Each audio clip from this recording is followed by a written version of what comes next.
Hello friend ଜୟ ଜଗନ୍ନାଥ। ହଠାତ୍ ଟିକେ ମୋତେ ଘରକୁ ଯିବାକୁ ପଡ଼ିଥିଲା, କାହିଁକି ଆଗକୁ ନିହାତି ଜାଣିପାରିବେ ଆପଣ। ଏଇଠି ମୁଁ ଘରେ ପହଞ୍ଚି ଯାଇଥିଲି, ବହୁତ ଟାୟାର୍ଡ ହେଇଥିଲି, ସବୁ ଭିଡ଼ିଓ ନେବାକୁ ଭୁଲି ଯାଇଥିଲି, ଖାଇକି ମୁଁ ଶୋଇ ପଡ଼ିଥିଲି। ଦେନ୍ ତା ପରଦିନ ସକାଳୁ ମୁଁ ଉଠି ରୁଟି ଭଜା ଖାଇ ଦେଇଥିଲି ବ୍ରେକଫାଷ୍ଟରେ। ତାପରେ ଘରକୁ ଯାଇଥିଲି, ଯେହେତୁ ବୋଉ ହାତ ରନ୍ଧା ନ ଖାଇଲେ କେମିତି ହେବ ଯେ, ତ ପଖାଳ ମୁଁ ଖାଇଥିଲି, ବହୁତ ପ୍ରକାର ହେଇଥିଲା ତା ସାଙ୍ଗରେ ଆଇଟମ୍।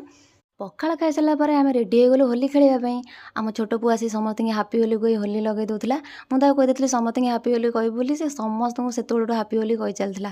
ଲଞ୍ଚରେ ଆମର ଚିକେନ୍ ହେଇଥିଲା, ତ ଟିକେ କଷା ଆମେ କାଢ଼ିକି ଖାଇ ଦେଇଥିଲୁ ସବୁ ଭାଇ ଭଉଣୀମାନେ। ଦେନ୍ ଆମେ ଲଞ୍ଚ କରି ଟିକେ ରେଷ୍ଟ ନେଇଯାଇଥିଲୁ, ଯେହେତୁ ଆମେ ହୋଲି ଖେଳିକି ଥକି ଯାଇଥିଲୁ। ଶୋଇକି ଉଠିଲା ବେଳକୁ ଇଭିନିଂ ହେଇଯାଇଥିଲା। ଦେନ୍ ମୁଁ ଟିକେ ମିଠା ଖାଇ ଦେଇଥିଲି।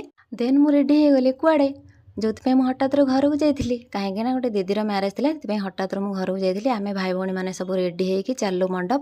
ଦେଖିଲା ବେଳକୁ ମଣ୍ଡପରେ କେହି ବି ଆସିନାହାନ୍ତି, ନା ବର ନା କନ୍ୟା କେହି ଆସିନାହାନ୍ତି। ତ ଆମେ ଆଉ କ'ଣ ବୋରିଂ ହେବୁ, ଆମେ ଚାଲୁ ଖାଇବା ଉପରେ ଆଟାକ୍ କଲୁ। ଫାଷ୍ଟ ଆମେ ଗୁପଚୁପରେ ଆଟାକ୍ କରିଥିଲୁ, ଦେନ୍ ଆମେ ମେନ୍ କୋର୍ସ ଖାଇଥିଲୁ, ଆଉ ସର୍ବଶେଷରେ ଆଇସ୍କ୍ରିମ୍କୁ ଖାଇଥିଲୁ। ବହୁତ ଟାଇମ୍ ୱେଟ୍ କଲା ପରେ ବି ବର କି କନ୍ୟା କେହି ବି ଆସିନଥିଲେ। ତ ଆମେ ଏଠି ଟିକେ ଫଟୋ ଭିଡ଼ିଓ ଟିକେ ସୁଟ୍ କରିଦେଉଥିଲୁ। ଏଠି ମୁଁ ଟିକେ ଷ୍ଟାଇଲ୍ ମାରିଦେଉଥିଲି, ତ କେହି ବି ଆସିନଥିଲେ। ତ ବର ଆସିଯାଇଥିଲା, ତ ବରକୁ ବରଣୀ କରାଯାଇଥିଲା। ତ ତାପରେ ଆମେ ଦିଦି ପାଖକୁ ଟିକେ ଯାଇ ଦେଖା କରିଦେଇଥିଲୁ, ଦିଦି ବି ପଳେଇ ଆସିଥିଲା। ତ ତା ପାଖରୁ ବିଦାୟ ନେଇ ଆମେ ଚାଲିଲୁ ଘରକୁ, କାହିଁକିନା ବହୁତ ଲେଟ୍ ହେଇଯାଇଥିଲା। ଆଉ ବାଟରେ ଗଲାବେଳେ ଏଇଠି ଟିକେ ଯେହେତୁ ଦୋଳ ପୂର୍ଣ୍ଣିମା ଥିଲା, ତ ମେଢ଼ ଟିକେ କ୍ୟାପଚର୍ କରିନେଇଥିଲି। ତାପରେ ଯାଇକି ମୁଁ ଶୋଇପଡ଼ିଥିଲି। ଏଇଟା ହେଉଛି ତାର ପରଦିନ ସକାଳ। ମୁଁ ଭୁବନେଶ୍ୱର ରିଟର୍ଣ୍ଣ କରିଥିଲି, ଆସିବାକୁ ତ ଟୋଟାଲି ଇଚ୍ଛା ନଥିଲା। ସେଥିଲାଗି ମୁଁ ଗୋଟେ ଦିନ ପାଇଁ ଘରକୁ ଯାଇନା, ଜମା ବି ଆସିବାକୁ ଇଚ୍ଛା ହେଉନଥିଲା।